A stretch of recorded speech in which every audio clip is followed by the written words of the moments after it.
Ano yung naging expectation versus reality? Ikaw, sir. Para sa akin nung excited pa lang ako. Simula nung sumakay ako ng eroplano hanggang nasa barko na. Pero nung dumuti na, yun.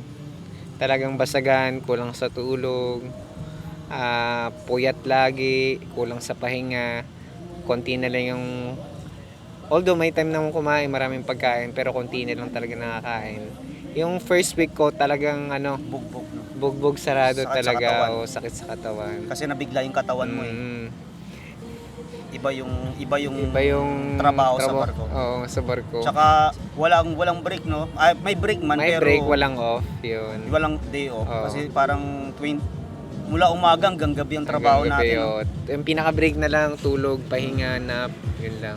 Pero ang pinaka-advantage naman natin is may dollars ka, Oo. nakakagala ka sa iba't ibang Nakagala, lugar. oo. Lalo ngayon Nakakababa. nandito tayo sa Caribbean, pero Caribbean, yeah. by the end of April baka Europe, Bermuda na, yan, Bermuda. mag-Iceland na. Oo. Yun ang pinaka reality. Oo. So, sa una, siguro sa first to second week, talagang maninibago. Kasi hindi pa sanay yung katawan. Pero 1 month yan, mga sanay na yung katawan sa bugbugan. Nakaya. Kaya na, yan. Yun lang naman, sanayin lang talaga. Tsaka, pag yung unang sahod mo, tuwing sahod, mababawi lahat na Oo. pagod mo. Pag So, nahawakan mo na yung pera. Kami naman ni Joey halos pareho kami ng trabaho. Ganon din yung naranasan ko. Doon na lang ako sa nakikita nyo sa social media na nagpipicture kami sa ganito, sa magandang lugar. Akala nyo, basta ganun lang, namimili kami kung magpapahinga kami o lalabas kami. Yun ang reality. Yung ngiti namin yun, may likod nun, sa likod nun, sobrang pagod, sobrang basag ang katawan namin. Akala nyo yung nakikita nyo yung lugar, ang ganda ng ganun ang advantage pag nagbabarko ka. Makakapunta ka sa iba't ibang lugar na libre, ganyan. Pero, namimili kami sa dalawa kung itutulog namin o ilalabas namin.